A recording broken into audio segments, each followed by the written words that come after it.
Okay, everybody's got a fucking podcast. I mean, we have a podcast, so obviously anyone can do it. Wait, this is a podcast? Are you recording right now? Technical difficulties. No, you don't have to say anything. I'm going to edit it out. Technical difficulties. Okay. I put mayonnaise on a pickle. It was not the best, but it might have been the worst. Do my feet? I mean, my feet stink, right? Yeah.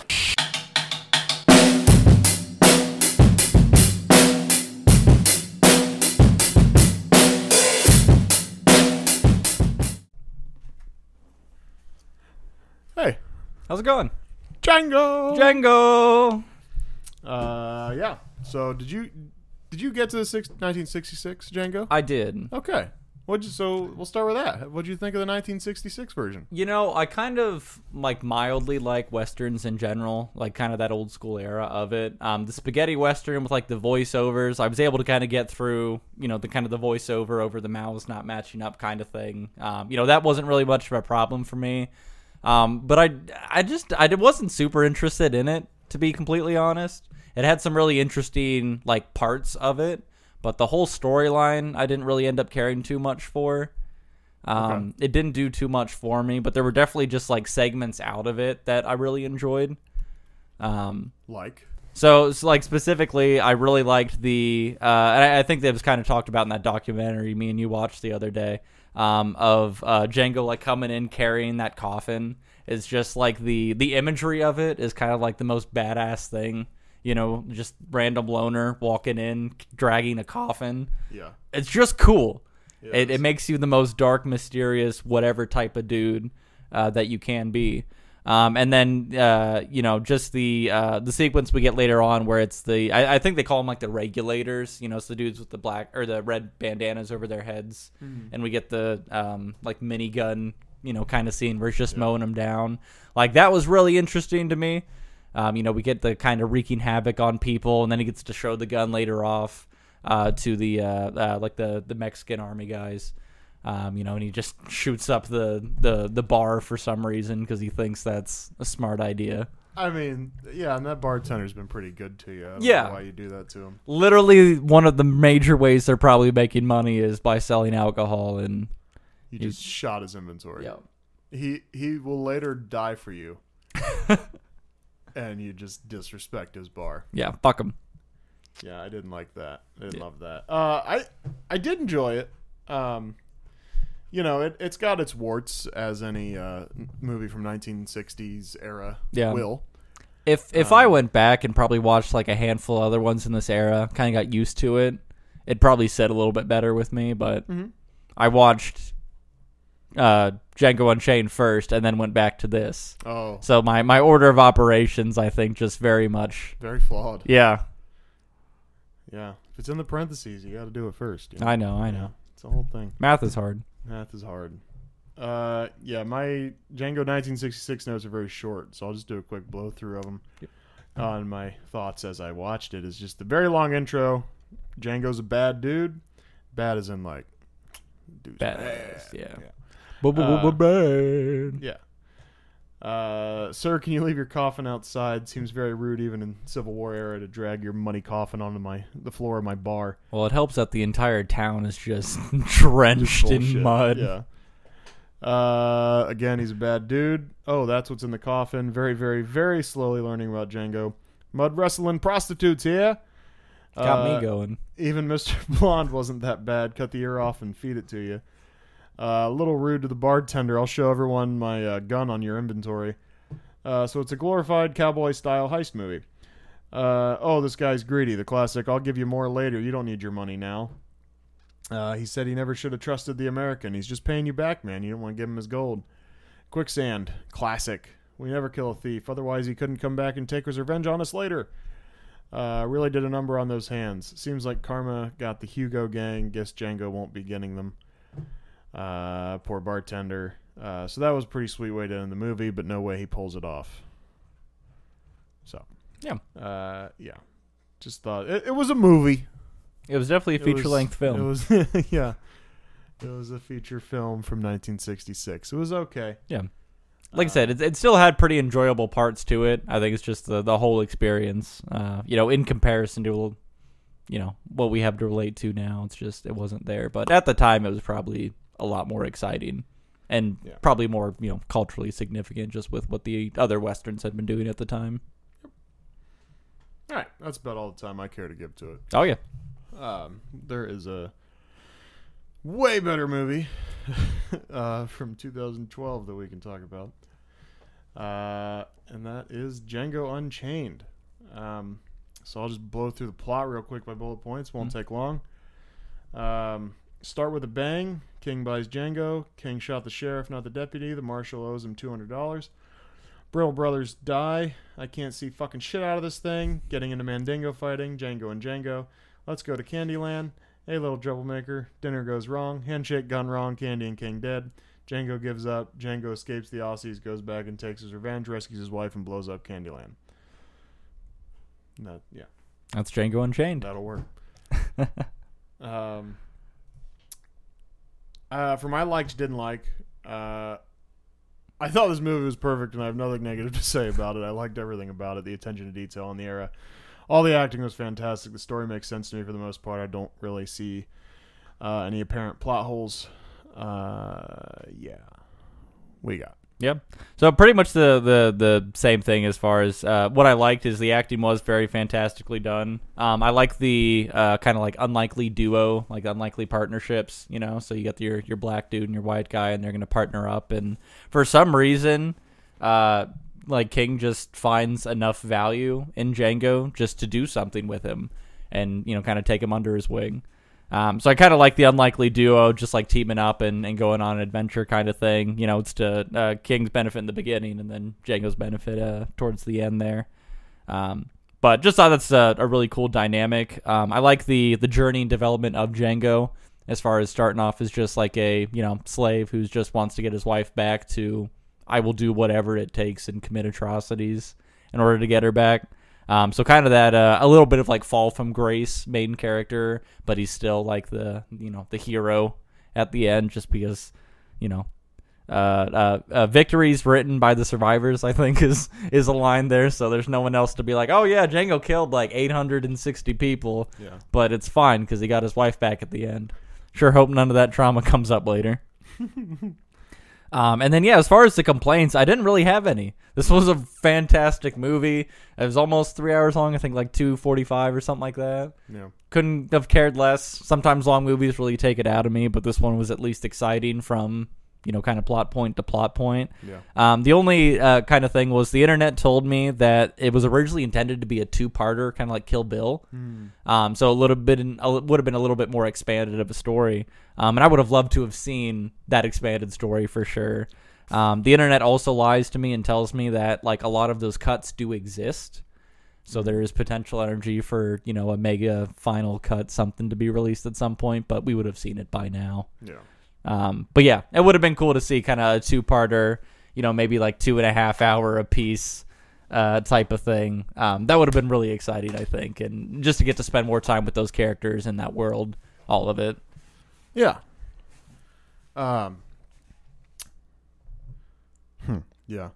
I was trying to find deleted scenes because I figured out the DVD I had didn't really have. I mean, there were a couple special features, but I did not see any deleted scenes on there. I was reading about deleted scenes.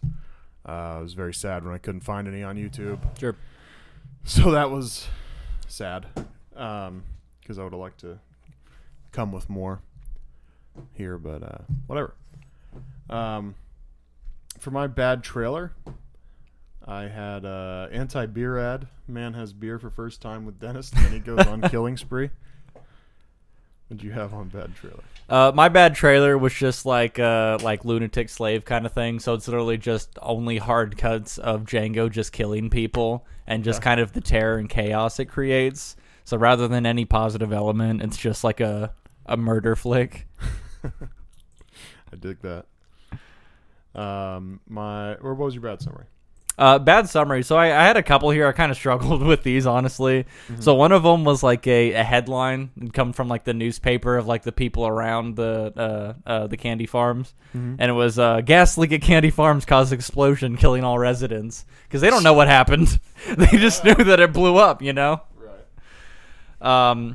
little lower key. Man picks up his wife after a long business trip. Yeah. And then last one was Samuel L. Jackson gets promoted. Okay. Okay. Promoted to heaven. Yeah. Well, I figured after Calvin dies at the end that like maybe things are looking up for him, because he probably knows how to run the farm a little bit better than what the sister did. So Sure. My bad summary. I said dentist dies due to deadly game of Candyland. My bad casting. I said Kenan Thompson is Django. Michael Cera is Calvin Candy. Oh, man. And that way we have the same awkward dynamic as he has with his cousin in Arrested Development, Oh, my except with gosh. his sister. Yeah. in this, because The incest was strong here for sure. Yeah, it was gave weird. me those incest vibes hard, and I was like, wow. Yeah. Yeah. What do you got? So, bad casting. I had Lil Wayne as Django, but like no costume change, no change in voice or acting. It's just Lil Wayne, but also like modern guns. Right. Like it's just the not fitting in whatsoever. Like probably in like a wife beater, And then Uncle Ruckus from Boondocks would play Steven as I have Samuel the same Jackson's comment character. in one of my notes that he's Uncle Ruckus. I'm sure, so, yeah. So really, that's just the good casting, but Yeah. Yeah, we're going bad casting here. yeah. As far as blowing through notes, I don't really want to blow through the notes this time because I got like a lot. Sure. I was thinking we could do the thing we do sometimes where we go back and forth. Sure. And if we decide we want to expand on a note, then we can expand on a note. And if we want to just skip it, we can. We can just say, I had this note. Okay, great. Yeah. I mean, it was a stacked movie. I feel like that works out. Okay. So I just said for my first one, we have that similar start like the original one. Walking through the desert, same first songs going. Yep. Uh, Killer soundtrack to this, just yeah. to mention it. Right around that Civil War era. And then we see Christoph Waltz again, just in his second straight Tarantino movie, just killing it. Guy's great. Love that Fritz's horse says hello. And they just start with him bang right away. 3 deaths in the opening scene. They keep telling him, speak English. In other words, don't use big words. We're dumb. And he just keeps talking the same way. And I just love his control of the situation. He's completely calm through the whole thing. Yeah. Even when the guy is like, you're not pointing that gun at me with lethal intention, are you? Yeah. Oh, very well. He drops the lantern, quick draw. I mean, just fucks everything up. It's fantastic. He's so control is a good way to put him, because that was the thing I made point of several times throughout my notes, is that he's like orchestrating situations to work in his favor. He always seemed like the guy who knew the most information in the room, kind of thing. So yeah, really loved kind of how this intro kicked off. Yeah. Yeah. That was probably like my first 3, but it was all within that like first scene. So. Yeah. No, same thing. I kind of like the opening crawl. We get to see our star-studded cast, kind of on the text kind of thing. I kind of forgot that Leonardo DiCaprio was in this in any capacity. Well, you don't see him for over an hour. Yeah. So ridiculous. But yeah, like I just, kind of that opening crawl, that opening theme, all of that really kind of put me in the tone. I feel like it set me up pretty well. The shooting of the horse that happens in kind of that beginning sequence is also just like an extremely visceral thing, and it's just the start of every time a gun goes off, somebody explodes a little bit. Yeah. Which I just absolutely love. But also, $125 for a slave, I think, was the going rate that King was talking about with the slaver guys. Okay. Which I don't know anything about economics in that time, but it seems like a lot of money. Well, I mean, Calvin Candy, is obviously a very rich man, and he had a huge erection over the mention of the amount of $12,000. Right. Which I think anyone would. Sure. Like, but that was like the Dr. Evil $1 million. $12,000. Exactly. But like, like obviously us peasants, somebody mentions I might give you $12,000 for that. we'd be like, oh fuck, yeah, I need to make use $12,000. Yeah, but like, I mean, Well, then you're thinking about taxes and. But a rich man like Calvin Candy, you would think 12,000. It's fucking nothing. Well, sure, in today's money, that's how he'd think. 12,000. 1857 or whenever this was. In that era, 1858. Calvin Candy's like $12,000. I mean, that's like another. I don't know, $500,000 for me. I don't know. I don't know what the But it's significant. Yeah, certainly more significant than now. Yeah, but and again. Significant to us. Yeah. I just want to make that pretty clear. If you got $12,000 laying around, we'll take it. But yeah, his dialogue in the beginning of that is so fun because just the way he like carries himself, carries the conversation and everything, he is orchestrating. He's very much in control. He knows he's smarter than the people he's dealing with and just kind of talks circles around them and then ends up murking them all anyway. So yeah, it's really fun and kind of a nice way to set him up as a character. And then also just the, kind of, I don't care for slavery, gets Django because he knows the people he's trying to hunt down for the bounty, throws the keys to the rest of the slaves and I'm like, good luck. Yep. I love that. Yeah. I mean, that's what I wrote down. I was like, the choice is no choice at all. Also, do you know anything about King Schultz's wife? So the grave of Paula Schultz and Kill Bill. Mm-hmm. This is like one of the parts are called the Lonely Grave of Paula Schultz. So the date on the tombstone is 1823 to 1898, which would make her about 35 in 1858. Which I don't know that. I mean, granted, older dudes marry younger people, whatever. I don't know that I would say King looks 35. Maybe in 1858 he looks 35. He looked a little weathered, a little older, a little more experience. But 1858 standards. Sure. Was he a good-looking 35-year-old? Maybe, I don't know. But I mean, I suppose it works out, right? So yeah, it's kind of the lore there. But moving on from that. I love the first town scene. Again, just the complete control. Just everything about him. The way, I mean, visually, the way they're showing you the beer pours, and he's got the little stick knife there. Yeah. There's bad beer continuity though. Did you notice Christoph's glass gets like almost halfway down at one point, and then it refills. Then the next take, it's like back to like a little. I didn't catch little that. bit No. gone. Good So, eye. But yeah. Anyway, that's what I love. The whole, make sure you get the sheriff, not the marshal. Now you can get the marshal. Everything about Christoph Waltz, I think he's just fucking fantastic. I'll watch most things with him in it. I think he's just great. Yeah. Love that scene. Yeah. My God. Yeah. I wrote down I shot the sheriff, but I did not shoot the deputy or the marshal because I actually have this piece of paper that says I need to hunt him down, dead or alive. It's like I said in summary. It's like he shot the sheriff, not the deputy, and the marshal owes him $200. Yep. It's so good. But yeah, just the verbal orchestration of him. I could hear him just talk probably in general. If he had a podcast, I'd listen to it. Yeah, he's just talking like that. Yeah, absolutely. Just so fun to listen to him. So and then the plantation, the first plantation they go to, where Django comes out with the fucking drip. His bright blue, like royal blue, weird suit thing.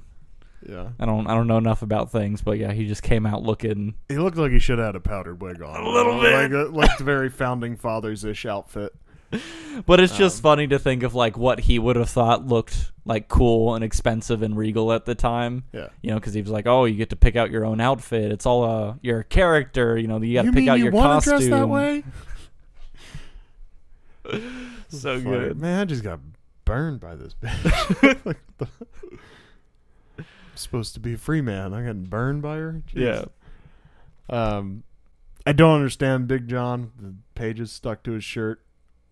that just screams fucking psycho to me. Yeah. It's like, you know what? I want this right here. I'll keep it with me. Yeah. I don't know. I kind of took it as like maybe that was like the patch job, you know? It's like the, you know. So you used a piece of paper? Well, I was thinking it was like pages of the Bible or something, you know? Well, for sure. So like, you know, it's like, so you have like, you know, the Lord covering. Always with me. Yeah. It just looks very psycho. If you ever find yourself with writing on your body and you're cracking a whip, you've gone too far. And at some point in your life, there was a crossroads. Yeah. And you went the wrong way. Stop it. Get help. Call someone. Take whatever that writing is off of you. And put down the whip. Put down the whip. The first step sake, should be putting down the whip, I think. We're past this. We've evolved as a society.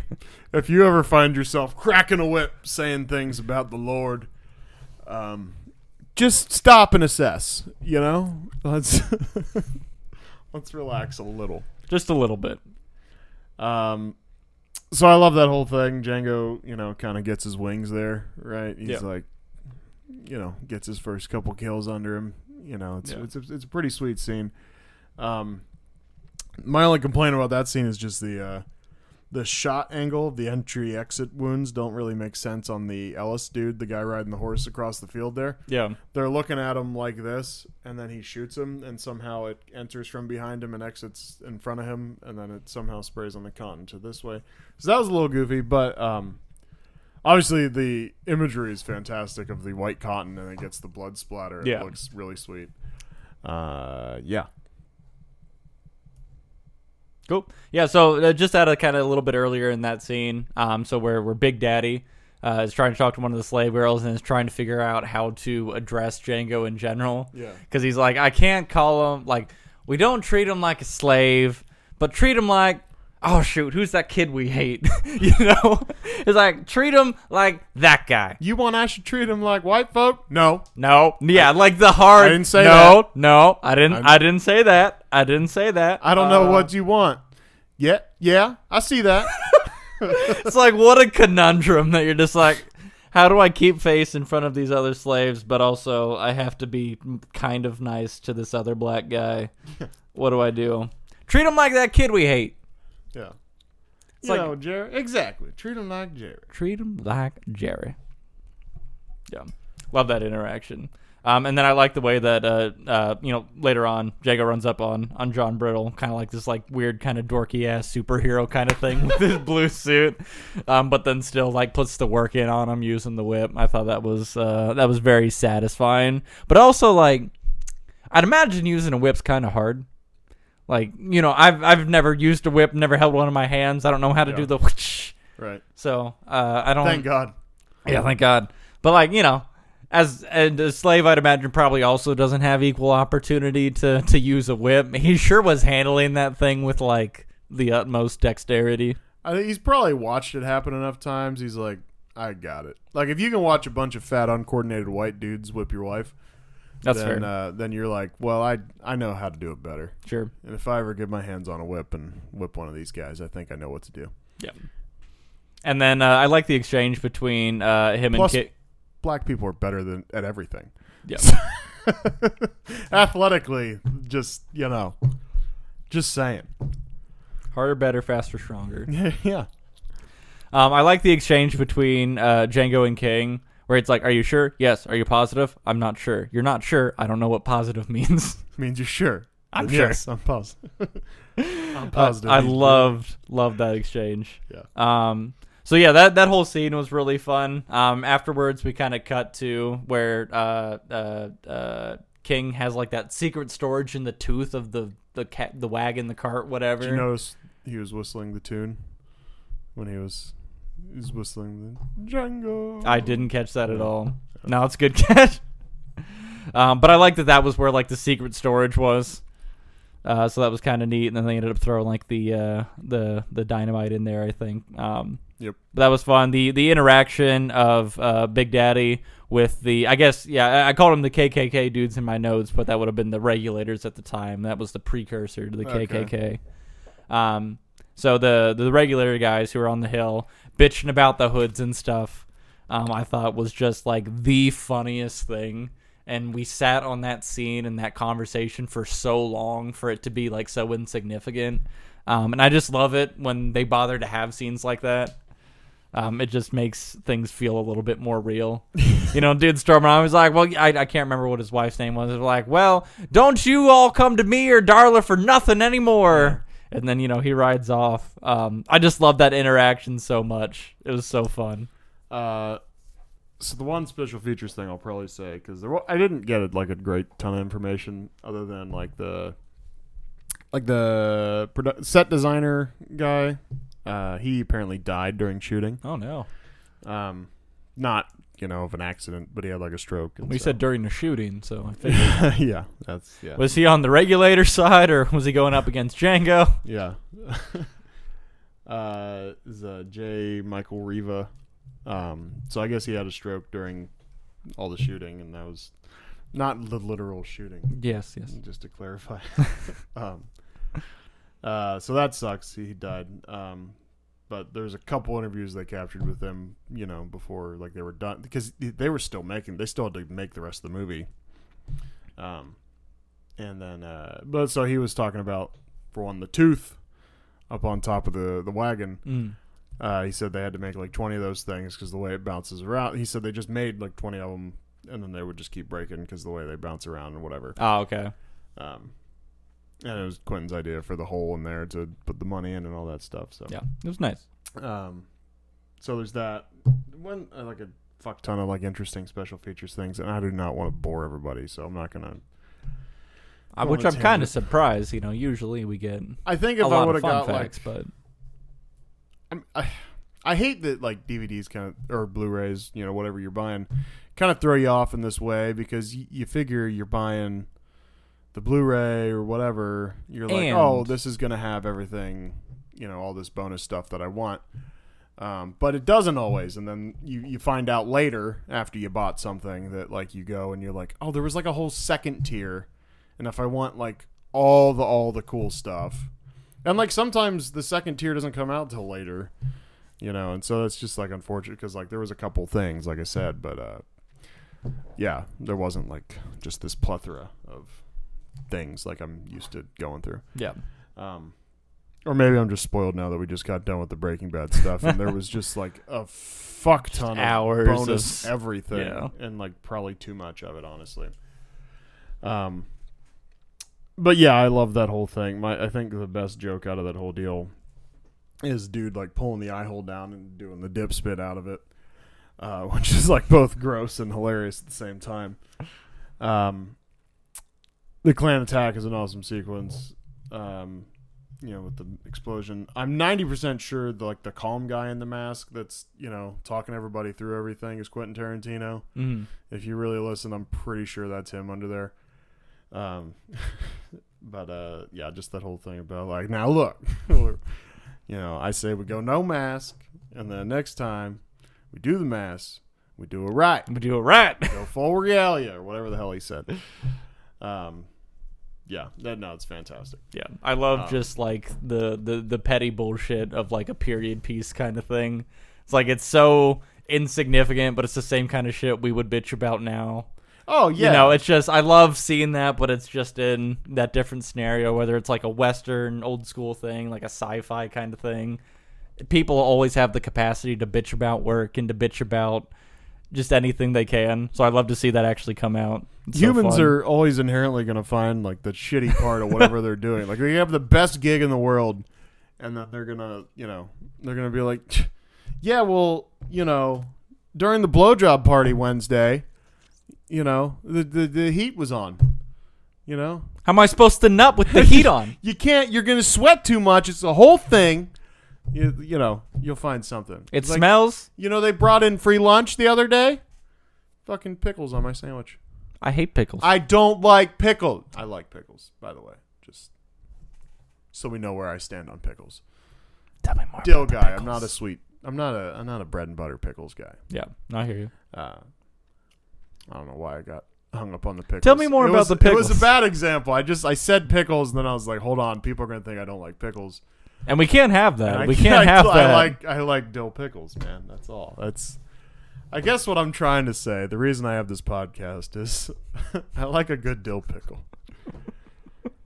All right. So I love the innocence of Django, after the whole clan thing.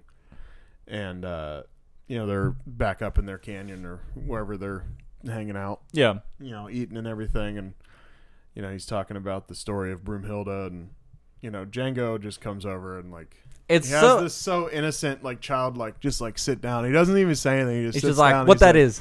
He's like, you want me to tell you the story? Uh-huh.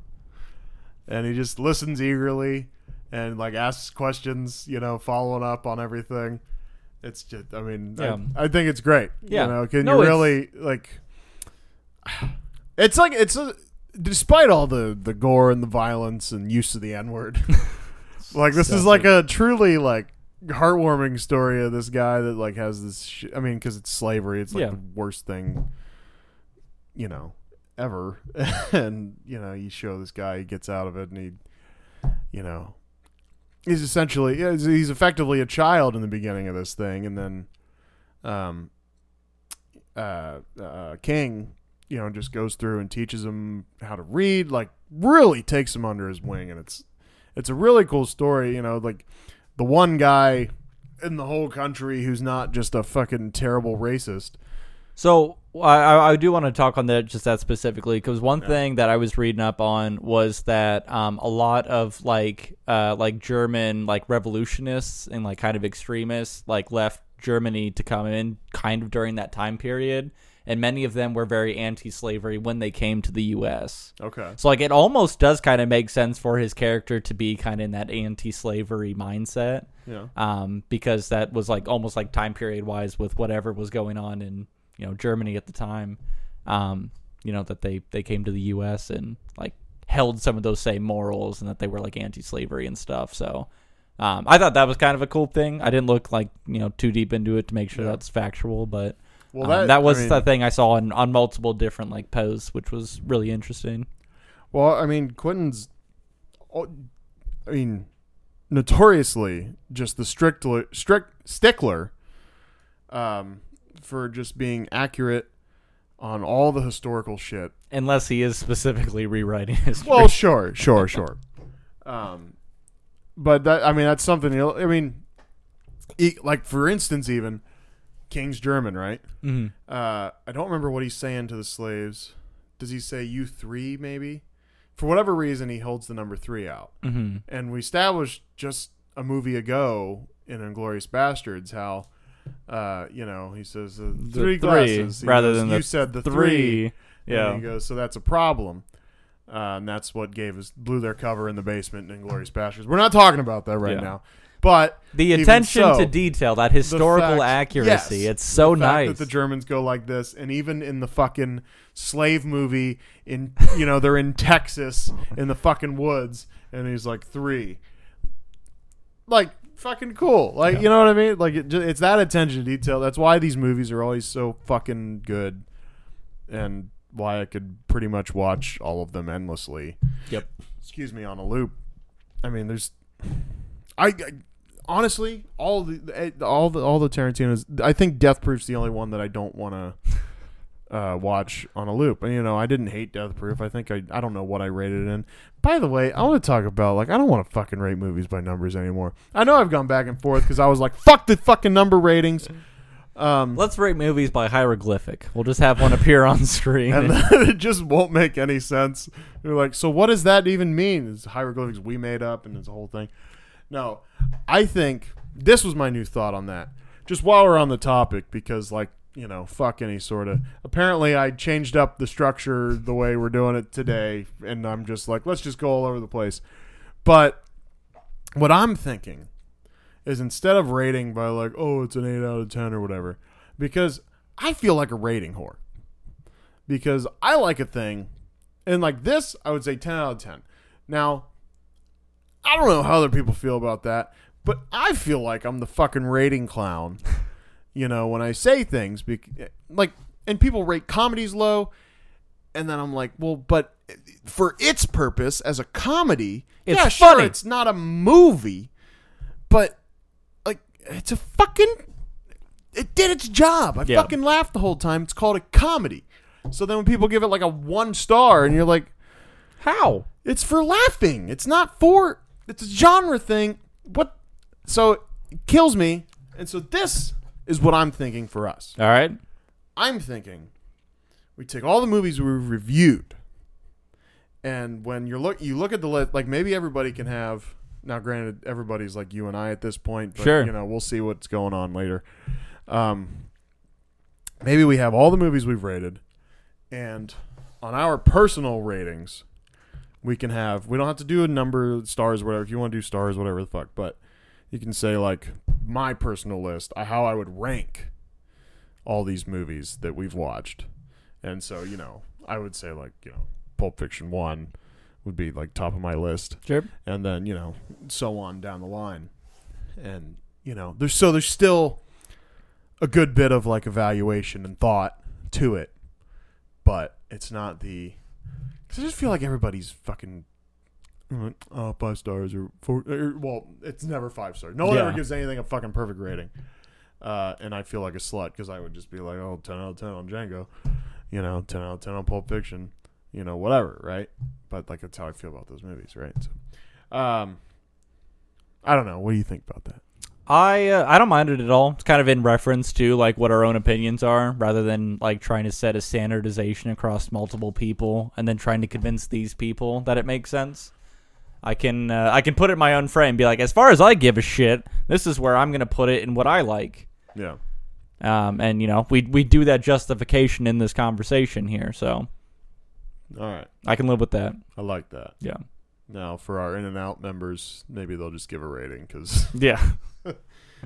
Because that's too complicated. we'll get a Bond ranking going. So Sure. all right. Where was I? So was we were on at the clan conversation stuff. with Broomhilda and about the lore, Broomhilda. the story. Yes. Yeah. Yes. The wholesomeness of their brotherhood. Yeah. That was about my thing on that. So what do you? Yeah, just I the interaction in general, I loved it. Kind of like you said, the childlike wonder involved with that storytelling is really nice. But then also, I think it kind of almost makes like Django like be more in love with his wife because like the name comes from a place of meaning, and obviously with being slaves, like meaning isn't exactly inherent to their existence. So I thought that was just kind of a nice, interesting thing is that like her name comes from like a piece of meaningful German lore. And that kind of added value to her. And I think maybe that kind of helps us create that value for Broomhilda because obviously that's a character we don't meet for, you know, hour and a half, 2 hours, whatever, a long time. Yeah. So I thought that was just a really valuable interaction that's that story that we get to hear, you know, fairly early on, and that we can kind of hold on to throughout the story. So I definitely really liked that. And then that just kind of leads, I feel like, into that chain of events where it's like creating that real brotherhood between the two of them. Obviously because King doesn't really care about slavery. He doesn't want it. You know, it's not like that barrier really exists in any kind of way. But like Django is also pretty like yielding to like, I'm just going to hang out with this guy who's nice to me kind of thing. You know, he doesn't have his barrier up to where he's like, I don't know, white boy. Like, I still am cautious around you. He lets that drop pretty easily. Yeah. So I really love how easily that like relationship sets up. And they lay such a good foundation for it in the beginning that it just makes so much sense throughout the rest of the storytelling. So, Yeah. Just really, really, really liked what we had up to this point. Yeah. King sets himself apart really early.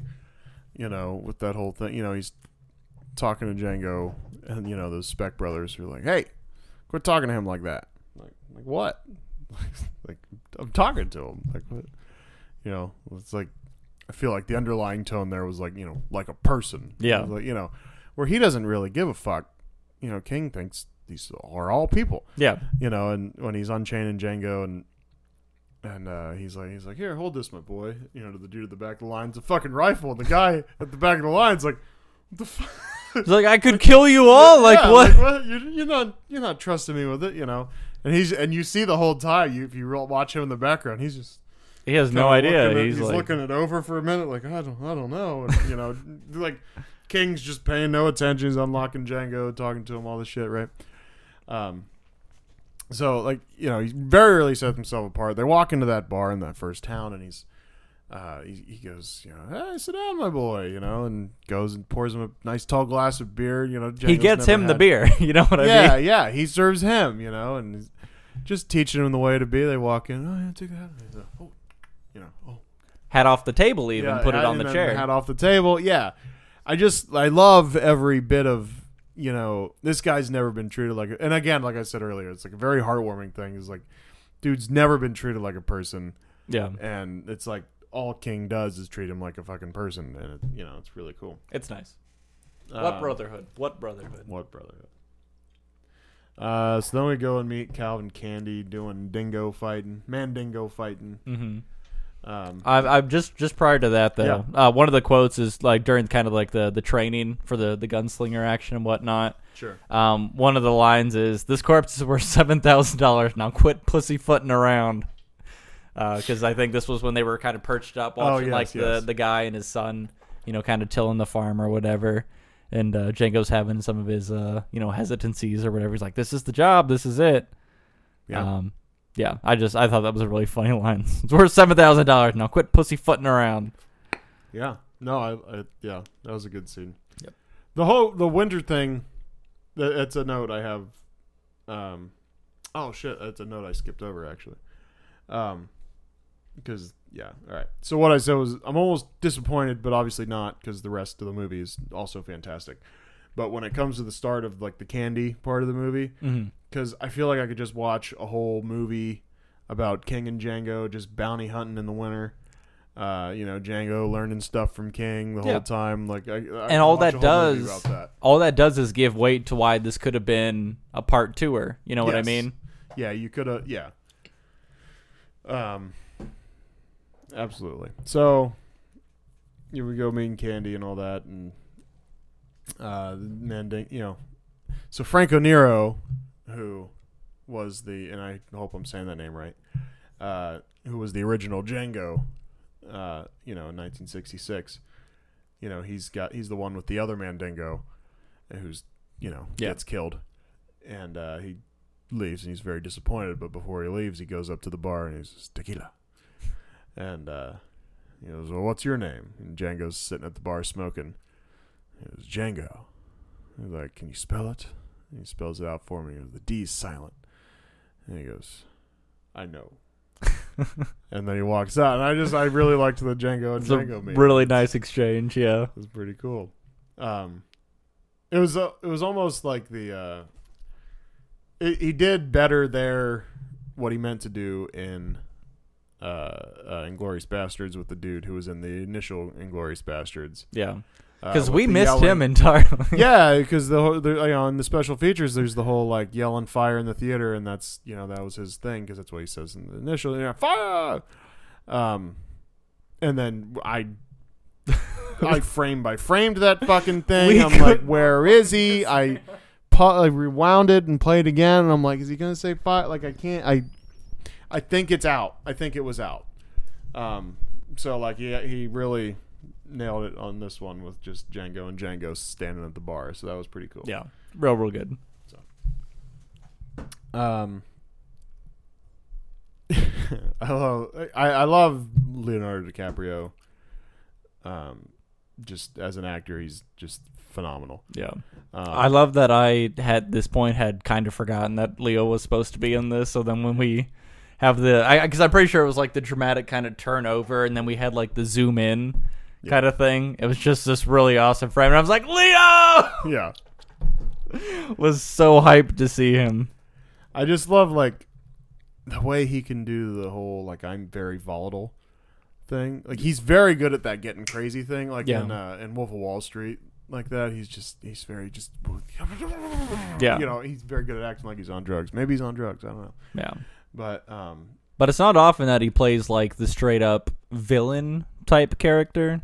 I'm blanking on it. It's the Iron something, the Iron Mask maybe, was like the last movie he had played prior to this from like 1998, 1988, something like that. So it was like an older movie. It's a pretty big range there. Yeah, well, time is convoluted. It's relative to plot. Yes. But like it had been a while. He doesn't often play like the villainous or the villain type character. So it's cool to see him in that, because while he may play characters that are bad people, it's not necessarily the antagonist. So I just thought that alone is kind of fun and exciting and cool to see him play out this evil character. Yeah. His line to the slave when he wins the Mandingo fight is, find him. Well, not to him. It's to the other guy. Find him a pony to come lick his pole. That was fun. And then the way he can be volatile, where he's asking Django, he's like, so what makes you? I'm curious as to what makes you so sure. And then Django turns around. I'm curious as to what makes you so curious. And then there's the whole tension moment. Yeah. And he goes one. He like gets real, like me. You think that there's gonna be like a chewing of ass, because he's like one. He turns around real nice. And he goes, you don't have a drink, and gets Christoph a beer or King a beer. Yeah, it's like that quick shadow of villainry. Like it's in there. Yeah, but it's like, but I must remain composed for my guests. Yeah. Just the volatility there is fantastic. I love it. And then I feel like we get a more wholesomeness even at this point to King's character, because it's like the way he says the N-word is like it makes it sound like he is cringing as he says it. Like it's because he's very light on. Like he almost sounds like if I were to say the word Budweiser. And he's like, Budweiser. Like, it's like those first couple times he had to, like, get in the groove of saying it more. Like, he has to squeak out, basically. Yeah, like, I think that was probably very intentional of his character to, like, just hate, saying it and, degrading people. So, yeah. Anyway, what do you got? Yeah. No, so we kind of covered some of the points I had of that. And number one, just that the Mandingo fight was just a gruesome thing. To begin with, so just that whole interaction of them like punching each other, it's like they looked like hits were hitting. Yeah. It didn't look quite as fake fighting as you sometimes see. So that was just kind of gruesome to watch in general. And then the finishing off with the hammer, extremely, extremely gruesome. But like to the point where it's like it's not the first time that guy had to finish a guy off with a hammer kind of thing. Like it's just what you do. So it hurts to watch it in as much as the way that it's like, gruesome and entertaining, which it should be. I mean, it's people killing people, but, yeah, so that was kind of rough. But then I also wanted to touch on is the gal that like greeted them at the door, was wearing like the maid uniform and everything and guided them upstairs. I like was obsessed with her for some reason. I just thought she was like the cutest thing, just the way she talked, like her outfit and everything. I just, it was adorable to me. I just wanted her to be on screen more and say things. Well, she was 14, so no, I'm just kidding. Oh my god! Fuck! Cut! Yeah, it was a very interesting scenery. You're just kind of at this mansion, and there's like a dinner party downstairs where they're singing about Cleveland and peanut butter or something. Did they say Cleveland? I feel like... I don't know. Anyway, they're singing about peanut butter for sure. Sure. I don't know why Cleveland popped in my head there. Yeah, some very odd... The 1850s were... They were a wild place to be. It was a hell of a time. Dinner parties on the first floor, Mandingo fights on the second. Well, it's just like a huge climb to the top. Yeah. And they're like, well, what is this building? Is it a house or is this the 1850s version of a what do you call that? Like an event center? Oh, there you go. Yeah. Well, I was thinking it'd basically be an apartment complex, but imagine you owned every room. Sure. Yeah. Yeah. Yeah, I am onto the horse ride to Candy Ranch. So if you got any Candyland, so if you got any more before that, I guess just in general, it's just Django is maybe getting a little bit too into character in that interaction upstairs. Sure. And making Schultz second guess his worldviews a little bit, which was kind of interesting. Yeah. But then also, at this point, I had checked to see how much movie was left over, and there was still like an hour and a half left. And I was just like, how is there an hour and a half left over at the movie when this is the guy and we just need to get to his farm to get the girl? But I was never that simple. I know it's never that simple, but I was so hyped just because, like, just from a very dialogue perspective, it's been so fun just hearing anybody interact with anybody. Everyone just carries on conversation so well. Obviously, King is just immaculate in the way he does it, but even everybody else is just, it's so fun to hear them talk, and it makes me want to just sit in a room and hear, them go about their business. But yeah, just really, really good. Quentin Tarantino is the best writer of dialogue ever. God, it's so fun. Positive. It's so fun. I don't know who could even start to measure up on that. Yeah. So they're on the way, and Django's getting a bit mouthy with all the the slaves that are walking along, and Got to be in character. really, yeah, he's got to be in character. He's being mean to him, and then King stops the whole shebang. He's like, I need to talk to my partner, and he goes over there, and I just He's like, stop being so racist. yeah, he's basically telling him stop being racist. And I love that. It was almost like Django's in his element. It was like you bring, a black dude brings his white friend to the hood, and they're in the hood, and Django's like, hey bitch, be cool, and King's like, his line is, I for one don't intend on dying in Chickasaw County, Mississippi, USA. So yeah, I felt that dynamic was kind of there of like the, hey, be cool, man. It's like, I don't know, man. I feel like we're gonna get shot or something, Bitch, be cool. Bitch, be cool, Tell that bitch to be cool. Oh, I love that. This is Pulp Fiction, not Django. All right.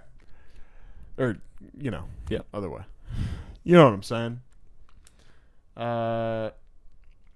Yeah, and then King standing up for, the runaway Mandingo fighter. Mm-hmm. What I He's like I'll is, reimburse you. yeah. What I like is the guy who's there with the dogs, who, like, there's no physical way that man is speaking English words. Nope. Like, dude mumbles worse than Charles. He Yeah. just said that, he's like, it's like, bro, what? And then it doesn't even phase Candy. Apparently he talks Yeah. to him enough because he's just like, oh, how far off the property you get? I don't know. Is that so? That's interesting. Yeah. The other side of that, though, is like he doesn't give a shit what he's saying. Yeah. Like, he's just, my line is next, right? I should say something. I see. Okay, well. Did you know that Zoe Bell's in this movie? No. Was she the one with the thing over her face? The bandana. Yeah. Yeah, she's one of those trackers. Okay. That kind of makes sense. Do you know how many times she appeared in this movie? This is spoiling box score a little bit, but No. Because I'm only thinking of like 2 or 3 instances where I would have seen her. I would count 3 times we saw her face. Okay. Which, to me, kind of like takes away the theory of you even having someone in a movie. Yeah. You just made her your movie star in Death Proof, and then the whole, like, she's off to the side. It's just kind of funny. Like, why I mean, I guess, like, everybody, that's the thing. You interview all these actors, and they're all like, I would be in any Tarantino. I'd be in. I don't give a I'd work shit. with Quentin. I'd I'll work show with up. Quentin again. Yeah. Like, Tim Roth was a butler of what's his face? I think he was supposed to be J.C. Sebring's butler. And Once Upon a Time in Hollywood, the scene got cut, and he was just like, I was working with Quentin, whatever. Yeah. Like, I mean, I haven't seen any public complaints from him, you know what I mean? So it's just interesting how they're all just very like, oh, yeah, I'll work with Quentin. And, like, Zoe Bell doesn't have a line of dialogue. Yeah. You She see just her has some eyes shifty eyes every now and then. 3 times, and then she's, like, looking in some camera thing, and yeah. Yeah. So, anyway. So, yeah, Zoe Bell's in this. Yeah. Well, so hand in hand with that, is because now that's kind of ringing a bell, because I think I remember that her character was supposed to be somebody whose like face got deformed and was supposed to actually have a little bit of a plot point when it was like the two-parter of the movie. But yeah, the notes didn't say that it was her, just that it was that character.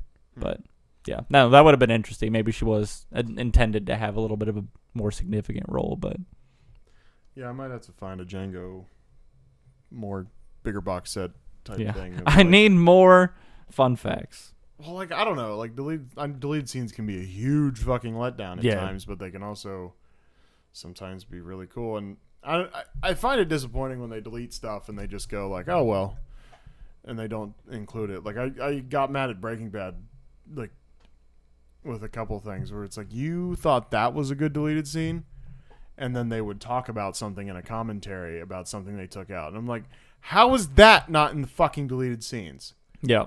You know, I mean, like, put all the cool shit in, you know? That's all.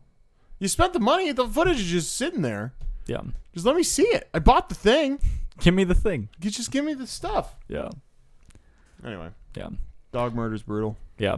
Yeah, I liked how just ice fucking cold Django is. You know, throughout this, he's just kind of like watching. He doesn't look away or nothing, and that it's King that's like struggling just to, you know, be there in any capacity. And it just kind of really set in how much like Django is in it for an actual thing, and that King is basically just support at this point. Like, we're only here because of Django. Like, you guys have your own brotherhood and everything, but like Django is here for his wife. You are here to help Django. And it just it shifts this dynamic quite a bit, and I feel like this is kind of the point of the movie where that really shifts to where it's like Django is the one orchestrating, Yes. and that King is just present. Yeah. But and really like that we see kind of like the allusions, or you know, the Django's wife just kind of like in various scenes throughout this too. And it makes me think sometimes that like she was supposed to be like dead by the time we got there, that like she wasn't actually there kind of thing. So it'd be like the journey for naught. Yeah. Just because of like how many times we see her, whether like she's like in like the river or whatever, or she's like walking through the fields. Yeah. You know, we saw so many of hers, and it's like if Django is seeing then, is that supposed to be telling us like, oh, she didn't make it? And that's why we're seeing her, you know, kind of in these like fantasies rather than just the longing for her. Right. But obviously that's not what we got, so that's fine. Yeah. But made me think at least. Yeah. Sam Jackson plays a slave era Uncle Ruckus, probably his ancestor. Laura Lee Candy Fitzwillie is a funny name for obvious reasons. Mm-hmm. Does Candy want to bang his sister? Yes. Nobody heard Django's safety click on his gun. Love that King shuts the door on old Fitzwillie. I mean, there's just a couple ones I want to read off just because they're good. Stephen the Butler, brown-nosing Candy hardcore, is fantastically annoying. It's a great job. No poker face whatsoever by either Hildy or Django at dinner. Yeah. I mean, can you try a little harder than, I think she's got eyes for Django? Yeah. It's like, maybe just don't Can you- fucking look at each other. You know what? Like, just avoid it at all costs. Well, also, if you look up with wide eyes as if you are guilty and don't just keep pouring the fucking What? brandy. Little me looking at Django. Hi, Django. Seriously, like, just fucking look. Don't react, Yeah. you know? Terrible actors. And then, obviously, Django has bad poker face when they're, like, you know, tearing the back of her dress open and everything. It's like, yo, they're just, like, you know what goes on here. Like, you just gotta play poker. Be the character. you get out. It's what King harped on. Is like, you are playing a character. This is a role. Like, nothing is real outside of your character and how they feel and do things. Right. And Django loses that. And Hildy. Yeah. The fact that Leo cut his hand for real at that dinner scene just makes everything that much better. Yeah.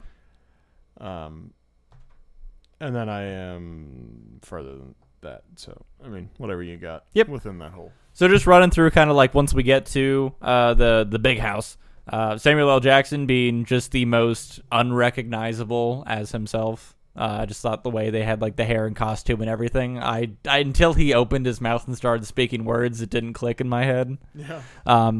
Which to me says that they did a good job, is as far as like costume and setting him up and everything there. Because I was like, he looks really familiar. It's not clicking with me yet. And then he opens up his mouth and it's like, oh my god, Samuel L. motherfucking Jackson. Yeah. I thought that was really fun. And then just him losing his goddamn mind over letting Django into the big house. I like that. Like, kind of just the relationship it implies in general is that like he, like Steven is like on good enough terms with Calvin Candy to like, hey, like I'm allowed to have an opinion about the people you bring into this house, kind of thing. Yeah. So I like that in general. The incest vibes were extremely, extremely strong right off the get-go, which made me uncomfortable. Very high, very high. Yeah. Broomhilda being in the hot box being punished, which sounds like the most difficult thing ever. You're just in a big steel box baking in the sun. You ever been in a sauna? No. Imagine that for 10 days. Well, and non-stop. not even just that, like in a sauna, you're sitting down, you probably got your towel on you, it's fine, you can get up and move around and shit. And that, you're in a steel box, so the steel is going to heat up, Yep. and then it's going to be basically burning your skin on where you're laying down, so it's not like you're ever going to rest or anything. Yeah, just fucking torturous.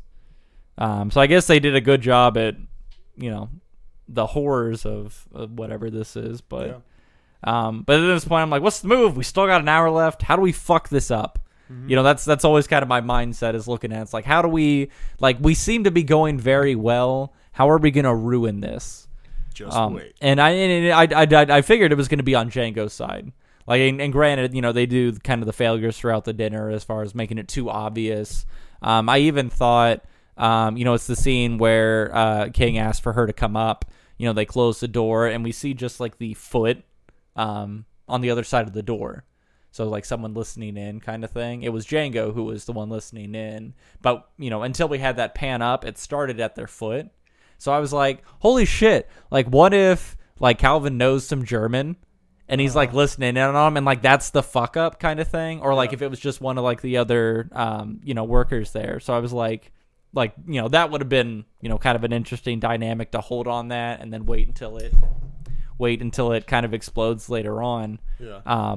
But it was kind of nice that she showed up, or that Django like opens the door or whatever, and she just like pours out the water, faints, falls over, and nobody came to check on them because apparently just loud, obnoxious sex is acceptable.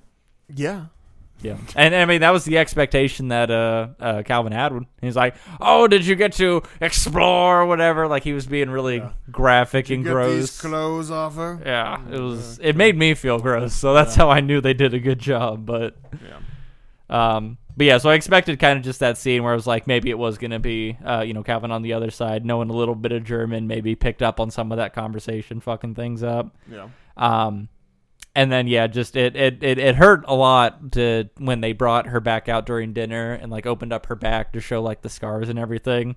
Yeah. It's just a rough thing to watch, for sure. So it made me feel bad just being there, knowing that had to have been extremely difficult for her, for Django, the whole situation.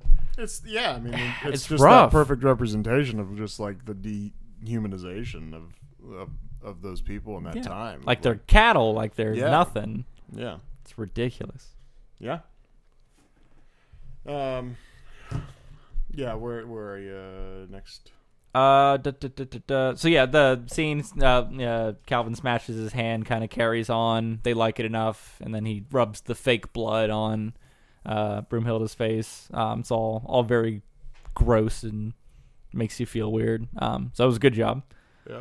And then kind of once we went through some of those conversations, like immediately afterwards, where it's like I want 12,000 just for Broomhilda. I was like, well, that's not really a resolution, is it? Like, it's not. It just didn't. Yeah. But it just seemed kind of odd, you know. It's like he was like, "Oh, or give you guys like the $12,000. We're gonna take Broomhilda and we're just gonna, you know, kind of move on with it. You know, you lost the game, but you still get what you want." I was like, "Well, this isn't resolution. You know, this is just like accidentally winning or, you know, just getting away with it kind of thing." I was like, "It's not satisfying." So like, how do we fuck it up now? And again, that's just the thing I keep going back to is like, how do we mess it up now? Yeah. And then that's where we get to kind of that ending scene where we have the paperwork and the signing away and everything goes to shit. I guess it's not the ending scene, but it's the so last drunk. My thing was, why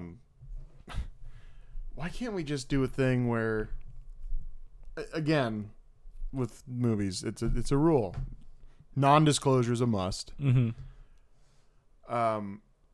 I don't see why you couldn't show up for this Mandingo thing and be like, "Hey, just watch this Mandingo fight. It's a little gruesome." Now, this is not a complaint. I just want to be clear.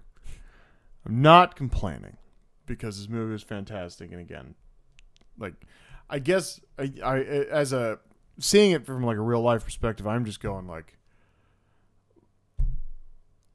I'm a very honest guy, I would say, most of the time. And so, like, I feel like the easiest path from A to B is just going, like, "Hey, I'm at A. I'd like to get to B. How might I go about that?" You know? And to be like, "Hey, I watched this Mandingo fight.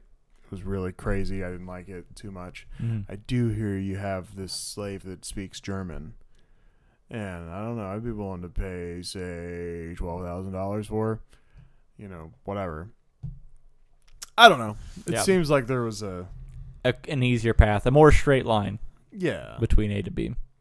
But so at least as far as the setup, right? So it's like before they got there, Calvin was aware that they like were in the Mandingo business. You know what I mean? Like the prior communications that were sent out to the dude's lawyer.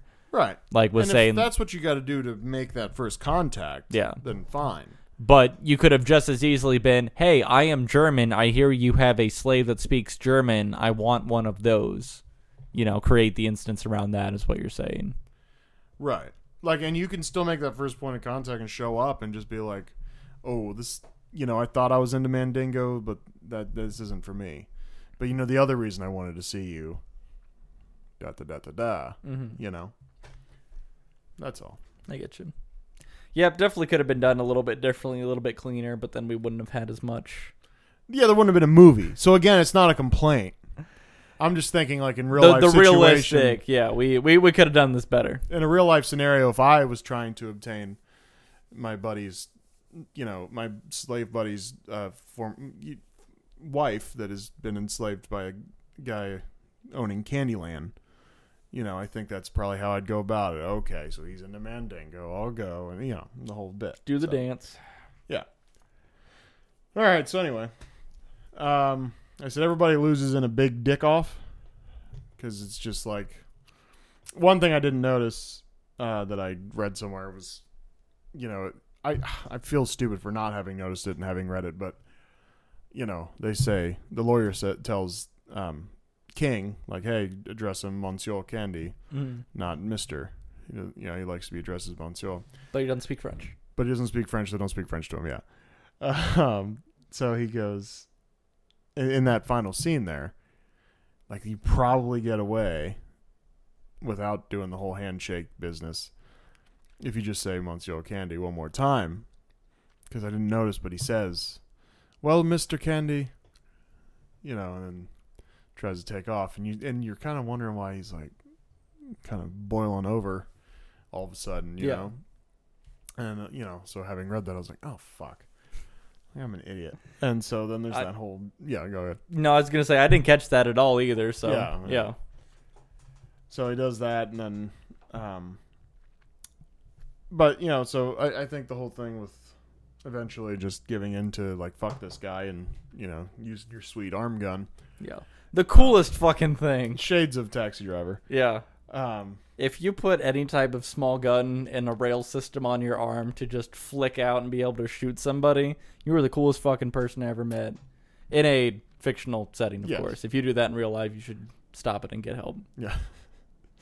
Again, if you have Bible scripture taped to you and you're cracking a whip or you're shooting people in real life, stop. Just stop. And reevaluate what's going on here, and try to turn yourself in, possibly. Yeah. Depending how many bodies are in your wake. How many bodies are enough that you should turn in? You know. One. Okay. Just we gotta make sure. You know, it's like, oh, I don't know. I was listening to this podcast. They said if I killed 20 people, turn myself in, but I'm at 19. I think I can stop. Any thoughts of killing probably is when you should stop. So basically, they're having a big dick contest, right? Just going like, well, and so everybody loses. And I get where King's coming from. He had to see this guy lose, you know. I mean, we know the classic character of like, this guy always fucking wins. He's despicable. Everything he stands for is wrong. And, you know, King couldn't, you know, they show in the scene, you know, King couldn't stop thinking about the poor guy getting ripped apart by the dogs earlier. Yeah. And, you know, so like I get why he does it. But bottom line, it's mission accomplished if you call him Monsieur Candy. And then, you know, if you didn't get away with that, then you just, you know, if you did the Mr. thing, if you just shake his hand and get on out of there, like, you know. Yeah, that's it. Like, you're there, you know. And again, it's not a complaint, because otherwise it's not a movie. Because, again, what follows is sweet. Rail system, bang, you know, Candy's dead all of a sudden, just like that. I'm sorry, I couldn't resist. And then he's dead, and then you're like, what? And then fucking great shootout, just awesome kickoff moment for all of this. The overindulgent action, gore, bloodshed kind of thing. I'd love to see it when it's just like nestled in between, you know, like these heavy dialogue plot sections, to where it's just like rather than having it, you know, sprinkled throughout, that it's just like and then everything fucking died. Yeah. You know? Just a sea of red on screen. And even just the aftermath, you know, as he's kind of like walking out after the shootout, and just blood smeared on all the walls. Because, again, every bullet was an explosion. Even when they come back from the funeral later. Yeah. It's still there, you know. Yeah. Well, yeah, I mean, who's going to go back and clean that? Like, I mean, that day. Yeah. You know, yeah. It's not going to happen. But yeah, no, one of the things I did want to kind of say on the line, like right when King killed him, apparently like when he got the whatever award for best supporting character, King. Okay. Whenever he got the award for that, he'd like said the line or whatever at the end of his speech, was like, sorry, couldn't resist. So I think it might have been just long as shit or something, but Nice. so it was nice that I kind of got to reuse that line a little bit there. But I really thought it was kind of going to go down a little bit differently, because like when he was like, oh, like, you know, go to the stationery over there to like do the signature, I thought we were just going to get like a pen stab to the neck or something, you know, something a little bit more personal as far as that killing him. But I will gladly trade that for the badass railgun, because I still to this day think that is the coolest fucking thing in the world, going all the way back to Taxi Driver. Definitely listen to our chat on that if you want to, but it's just the coolest thing. So the way it resolved was really nice, but I definitely thought that whole situation was going to go down very different. Oh yeah. And then it turned into just the absolute like biggest bloodshed, just everything going to hell. Django having the most plot armor, and murking everybody. It was so exciting. It was basically Scarface. Scarface, but the guy you're cheering for doesn't die. Right. So it was so fun. Yeah. I think that moment where they kind of storm the house, and it's a very Tarantino like scene for everybody to just be rushing above, you know, just running up the stairs and surrounding. Yeah. Very much reminded me of Kill Bill. Yeah. Of just like everybody. You didn't think it'd be that easy, dude. Yeah. That whole bit. So that's cool. Also, I was in looking for the deleted scenes, I found other stuff where Tarantino's talking about they actually scaled back a good bit of the gore he said like the Mandingo scene was much worse. Oof. Which I already thought that was a lot personally, but he said the dog scene was just like, you know, really really bad. Just a lot. So he said he basically doing it with the sample audiences, test audiences, whatever. He was saying like, you know, I traumatized them and now they don't want to go on the rest of the ride, you know. Yeah. So he's like, I scaled it back a good bit, so you know, it's still there, but you know, not the trauma part of it. Yeah. No, it's a delicate balance. You know, you want to be visceral because, granted, everything in this era is like visceral. It's difficult and it's rough to look at. It's an important, but it's a terrible part of, like, you know, U.S. history. So like I get that part of it, but yeah, just making it even more gruesome, even more tough to look at. And down to the last detail. Yeah. In the very first scene, you know, he takes the shackles off Django. His fucking ankles are all tore up because he's got fucking shackles on. Yeah. You know? He's been walking for 20, 30, 40 miles, whatever. Down to the last detail. It's rough. My last couple aren't extensive, but basically, King was right. Keeping the first handbill with him was good luck. He won over the angry slave. He finally smiled. Guy eaten by dogs avenged. Tell Miss Laura goodbye. The way she flew back made 0 sense, but it was fucking funny. Shades of Godfather 2. And that'd be my last note. So yeah. Yep. I was really confused coming into the scene where Django's hanging upside down. I was like, is that his balls? Like, are those his actual balls that are just hanging there? And it kind of seemed like that might have just been his actual balls just hanging there, which was odd to see after they had kind of strung him up after he surrendered.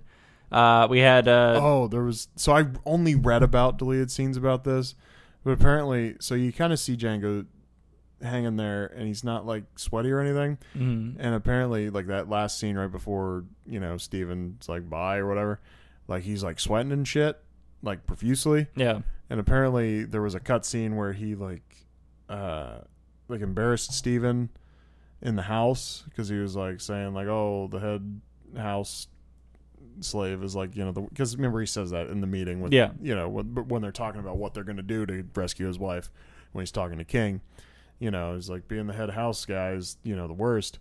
And then, you know, he's like, and then, you know, a black slaver is even worse than that, you know. So apparently he like said something to Steven about being that guy in the house, you know, and like embarrassed him and everything. And then as payback for that, I guess Steven like burned off his nipples. Oh. And there was a cut scene of that. So I guess that's probably some of the violence that he cut too. See where you were going with that? I was like, did like Steven didn't piss on this man, did he? Like just the ultimate. It wasn't sweat, it was pee. No, but that's maybe just some of that violence they decided to cut out too. But yeah, that is graphic. Yeah. But yeah, so a little bit further after that, speech that like Django gets about like working at the mining company is kind of cool. Just the way that it's framed about like it's like, you know, we kill people, but that's, you know, people we send to the mining company, they got it worse. They got it worse than that. Yeah. So I love just kind of the framing of the like killing you would be a waste. We want you to suffer, and yeah, just very strong conversation kind of coming to him. And also love that dynamic of the way Steven's going, you know, white people never come up with a good idea in their life. You know, they're saying killing you, most of it having to do with messing with your funny parts. And that, you know, he says the thing about, you know, send them to the mining company, and then, you know, they throw out other stuff, and then finally, Miss Fitzwilly's like, you know, maybe we should send him to the mining company, you know.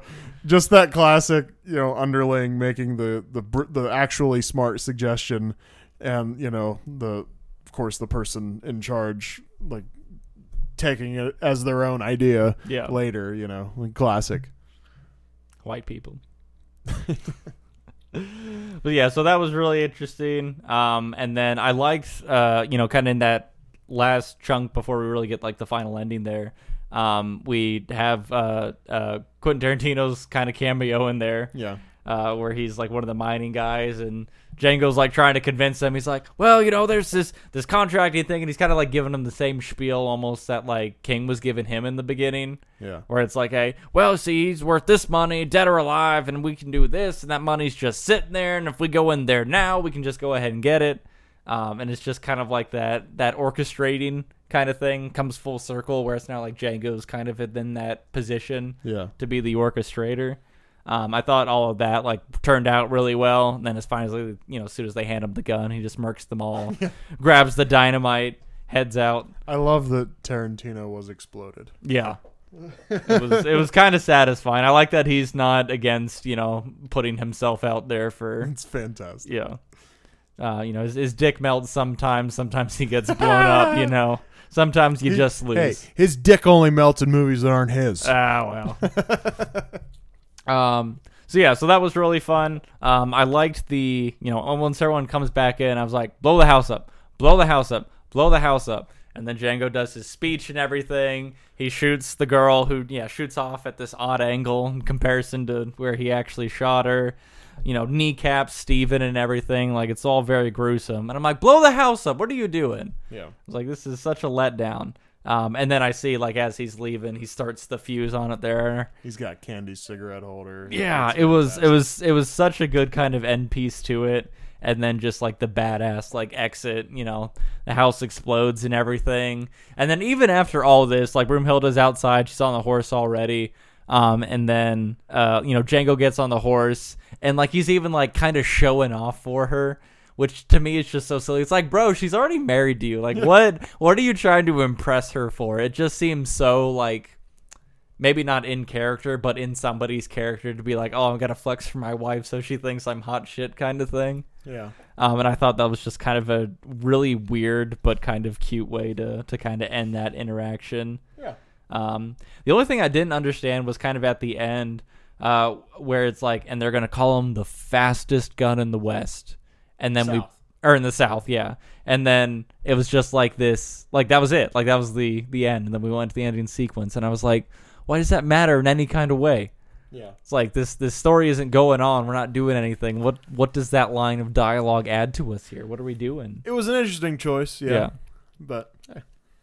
I just work here. Yep. Man. Damn good movie though. Yeah. Box score. I got a little lost in this, especially when the explosion happens.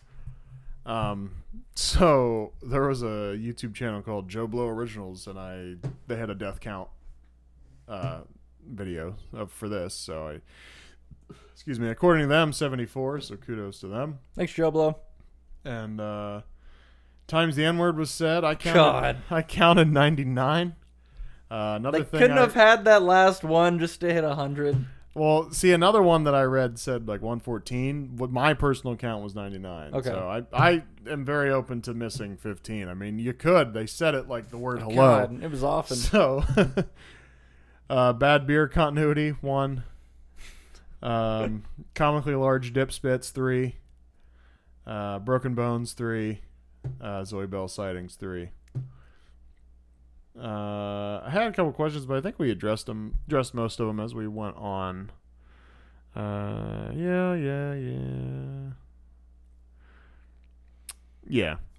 We talked about it. It's fine. Oh, favorite scene was the other thing I was gonna say. What was your favorite scene? Favorite scene? Man, I really started off right with this. So kind of just the scene with talking to like the slaver guys. Just the verbal orchestration, you know, we murk those guys, get the dude fall over.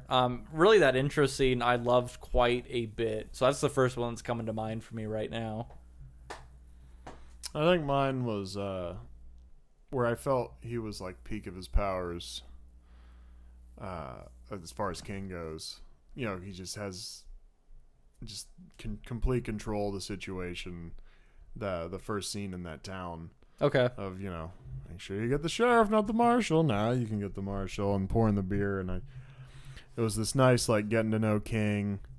Django obviously starting to warm up to him because, you know, King's doing nice things for him. And so that was probably my favorite. Mm-hmm.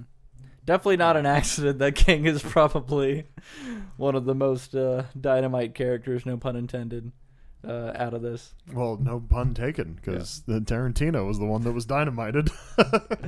But the blowing up of like the wagon and everything, you put the Sure. dynamite in the wagon, but Still no pun taken. yeah.